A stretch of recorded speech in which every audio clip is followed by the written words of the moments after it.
Une double victoire diplomatique pour l'AFC par M23 sur la situation d'Ouvira. C'est peut-être trop dire, mais c'est exactement le mot qu'il faut. Et j'aimerais que vous puissiez prendre le temps d'écouter et qu'ensemble, on entre dans cette analyse. Abonnez-vous, likez, partagez, restez connectés sur Analysons Congo. Nous, c'est Analysons Congo. Nous analysons au quotidien pour vous et nous essayons de faire comprendre ce qui se passe d'une autre façon. Nous sommes le 17 décembre 2025. Je ne serai pas long, mais au moins je vais être explicite. Alors, j'ai besoin de likes, j'ai besoin de commentaires, j'ai besoin de cœurs. Et partagez, faites abonner une autre personne à cette chaîne. Pourquoi je dis une double victoire de l'AFC? C'est comme si on n'a pas vu venir ça, puisque nous étions emportés par des histoires diplomatiques et les gens, tout le monde était en train de regarder, ouvrir. Mais moi, je comprends une double victoire de l'AFC dans ceci. Je vous en explique. Nous sommes dans les contextes où Uvira est occupé par l'AFC par M23. Mais il faut comprendre que Uvira, pour que l'AFC par M23 l'occupe, il a riposté contre les attaques du gouvernement congolais. Et le gouvernement congolais et le Burundi et les FDLR et ses alliés l'ont attaqué. Et l'AFC, il riposte et prend la cité d'Uvira. Lorsqu'on dit que la cité d'Uvira est tombée, le plus grand perdant, c'était les deux personnes, à savoir le Burundi. En un mot, le Burundi est plus grand perdant comment? Puisque le Burundi a 3 frontières. Je m'excuse, l'autre fois j'avais parlé des 4, c'est 3 frontières. Il y a la frontière avec le Rwanda, avec la Tanzanie et avec la RDC. Sa frontière avec le Rwanda est fermée. La frontière avec la RDC occupée par l'AFC par M23. Et la frontière avec la Tanzanie fermée. Automatiquement, le Burundi se retrouve dans une maison sans porte ni fenêtre. Savez-vous que le Burundi a la même superficie, le pays entier a la superficie du territoire de Fizi. Le territoire de Fizi lui-même avale le Burundi. Alors, un pays comme celui-là, qui dépend essentiellement de ses frontières, se retrouve asphyxié à 100%. Et là, le Burundi est obligé de dire à son partenaire, la RDC, mais les garçons sont devant ma porte, tu dois faire pression. Et Ndayishimiye demande à Félix, Félix appelle les USA pour accuser qu'on n'a pas respecté les accords de Washington. Et par non-respect des accords de Washington, le parti prenante et signateur, c'est la RDC et le Rwanda. Donc, il faut poser la question à l'autre parti. Rwanda, qu'est-ce que tu as fait? Le Rwanda dit, je n'ai rien fait. Mais là, c'est déjà au niveau international. Et on contacte Doha, et Doha parle à l'AFC bar M23. D'office, l'AFC bar M23 répondit comme la personne de confiance, le pion essentiel et le maillot dans ces débats et dans ces discussions, même s'il n'était pas à la table de Washington, boum, il est considéré comme un élément clé dans ces choses. Ainsi donc, Washington, à la fois, il écoute en rédifféré et il parle à lui via Doha. Et c'est pas une victoire, puisque maintenant, en disant au AFC bar M23 de libérer Uvira, l'AFC est d'accord, je vais libérer Uvira. Mais il pose la question à la communauté internationale. To whom must I hand over the key? À qui dois-je retourner les clés de la ville, de la cité d'Uvira? Ce n'est plus à la RDC de répondre à cette question. C'est à la communauté internationale, maintenant, celle qui a fait la demande. C'est à elle maintenant qui doit donner la réponse. D'office, si on ne parlait pas à l'AFC bar M23 comme étant un groupe révolutionnaire, on disait non, les États ils ne peuvent pas te parler, on doit parler à machin. les canaux de communication s'ouvrent. C'est une autre victoire diplomatique pour eux. Une reconnaissance au niveau international. Maintenant, dire que non, nous devons discuter avec eux. Ce sont eux le messieurs qui sont à Uvira. Ce n'est pas Kinshasa qui est à Uvira. Vous n'allez pas discuter avec Kinshasa sur la question d'Uvira. Alors, c'est une troisième victoire. C'est la même. Aujourd'hui, nous sommes le 17. On nous avait dit que d'ici la fin de ce mois, l'aéroport d'Uvira et l'aéroport de Goma, elle sera ouverte. Mais tant qu'on n'a pas encore pris l'engagement avec l'AFC, l'aéroport est bloqué. C'est de la même manière que tant qu'on n'a pas pris l'engagement avec l'AFC pour Uvira, Uvira no bouging. Maintenant, il devient important de discuter avec eux puisque les États-Unis portent un regard là-bas. Et c'est de là maintenant que les États-Unis vont leur poser la question. Mais vous êtes en train de faire ça pourquoi? Ils disent, mais c'est puisque ce que nous sommes en train de discuter à Doha. Les garçons ne comprennent pas. Donc aujourd'hui, il y a une urgence que les gens se rendent vite à Doha, qu'ils aillent discuter. Mais sur la table de Doha, il y a d'abord une autre discussion à qui on doit remettre Uvira. Uvira, on ne peut pas la remettre au gouvernement congolais, non. Déjà, le gouvernement congolais ne sera plus à l'aise. Vu que Uvira, la population a acclamé la venue de l'AFC, ils ont même manifesté, ils ont dit, oh, nous sommes aux anges avec eux. Dites-moi, quand ils vont venir à Uvira, ne vont-ils pas faire payer à cette population comme ils la font payer à Goma? On accuse toujours la population de Goma et Bukavu de collaborer avec l'AFC puisqu'ils ne les ont pas chassés. Et c'est pourquoi on a fermé les banques disant que eux, ils ont accepté l'AFC Barème 23.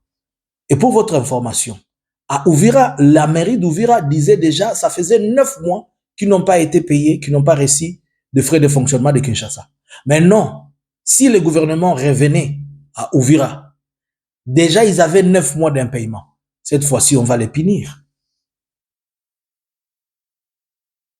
Et la population d'Uvira, si l'AFC part, ils vont se dire, nous ne pouvons pas rester ici, nous allons vous suivre. Et l'AFC va-t-il dire, je vais partir et laisser ces peuples qui sont exposés? Je suis en train de parler de sa double victoire, puisqu'il y a risque que cette même communauté internationale dise que tout démontre qu'il n'y a que eux qui peuvent bien rester avec ces peuples.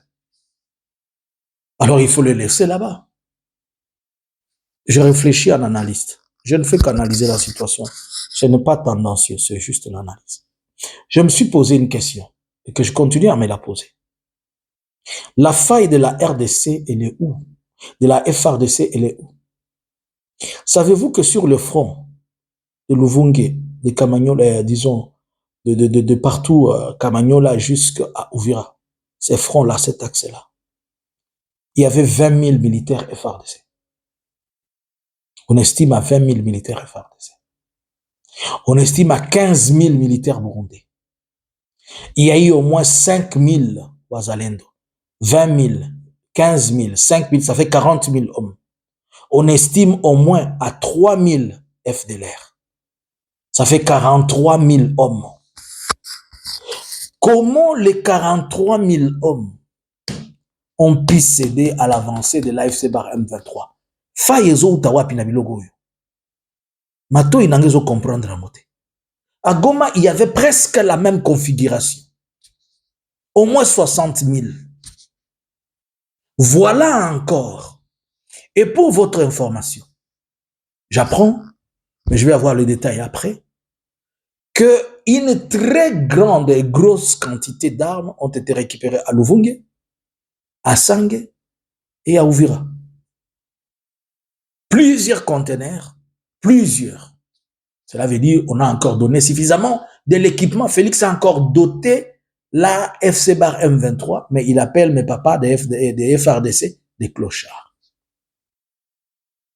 Donc, si moi je comprends cette situation, je trouve que l'AFC a gagné diplomatiquement, puisque l'AFC devient maintenant un élément incontournable par qui on doit parler de la question d'Uvira. Et en parlant de la question d'Uvira, c'est là où on va, même ceux qui ne savent pas, maintenant ils vont l'approcher pour lui demander, mais au fait, vous êtes en train de vous battre, pourquoi? Ce qui est important pour Uvira, pour Félix, C'est cette honte-là, puisque Félix a dit que Uvira, c'était le mur de Jéricho, mais le mur est tombé. Si Uvira, qui était le mur de Jéricho avec les Ouazalendo, est tombé, donc ailleurs, ça va tomber, il n'y aura plus de murs. Les deux murs qu'il y avait, le mur de Goma a été brisé, le mur des choses d'Uvira est brisé. Ils sont encore en train de mettre notre mur vers Kalemi. Ça va aussi être brisé dans les jours à venir. Et Uvira, où il disait, il y a tout. Et il a honte politiquement, il a aussi honte militairement, et sur le plan, la population aussi démontre qu'elle est à l'aise avec ceux qui viennent que ceux qui étaient. Mais le Burundi, dans cette logique-là que je vous ai montré, le Burundi a tout intérêt que la FC ne soit pas là. Puisque pour lui, il est menacé de tout, il est menacé. C'est pourquoi, moi, je vois en rouge les jours à venir pour le Burundi.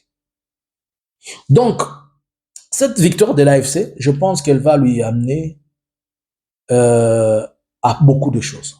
Cependant, le gouvernement congolais, au travers Félix, il ne comprend que s'il y a la force. Lorsqu'on demandait qu'ils parlent depuis qu'ils étaient à Bunagana, il ne nous avait pas compris. Savez-vous combien des endroits l'AFC a déjà remis comme ça?